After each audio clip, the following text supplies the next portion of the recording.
പക്ഷെ KPSC സംബന്ധിച്ചിടത്തോളം നമുക്ക് അസുഖം വന്നു കഴിഞ്ഞാൽ അവർ ഏതെങ്കിലും വലിയ ആശുപത്രിയിൽ കൊണ്ടുപോയി നമ്മൾ ട്രീറ്റ്മെന്റ് ചെയ്യുകയാണെങ്കിൽ അവര് ആ ബില്ല് നമ്മൾ കൊടുക്കണം. ആ ബില്ല് കൊടുക്കുമ്പോൾ അവര് കമ്മിറ്റിക്ക് വെച്ച് നമ്മൾ വരുമ്പോഴത്തേക്ക് തന്നെ ആ പൈസ സുസൻ രാജ് ഈ പൈസ ഇരിക്കട്ടെ. അപ്പൊ ഞാൻ ഇങ്ങനെ നോക്കിയിട്ടുണ്ട്. കാരണം പറഞ്ഞതില്ല, ഞങ്ങളുടെ ഇവിടുത്തെ ഒരു നിയമമാണ്, ഈ അസുഖം വന്നു കഴിഞ്ഞാൽ അവർക്ക് ഈ നമ്മുടെ ശമ്പളത്തിന് പുറമെ ഈ പൈസ കൊടുക്കണമെന്ന് ഒന്ന്.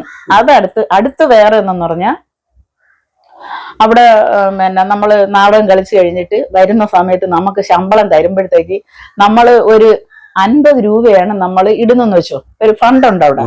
ആ 50 രൂപ നമ്മൾ ഇടുകയാണെങ്കിൽ അവരും അതേപോലെ ഇടും. ഇട്ട് കഴിഞ്ഞ് നമ്മൾ ഏത് വർഷം നമ്മൾ ഇറങ്ങുന്നുവോ നമ്മള് നല്ലൊരു എമൗണ്ട് അവര് നമ്മൾ കൊടുത്ത പൈസ നമുക്ക് തിരിച്ചു തരും. അതാണ് പ്രൊഫഷണലില് KPSCയും മറ്റുള്ള പ്രൊഫഷനും തമ്മിലുള്ള വ്യത്യാസം പറയുന്ന കാര്യം.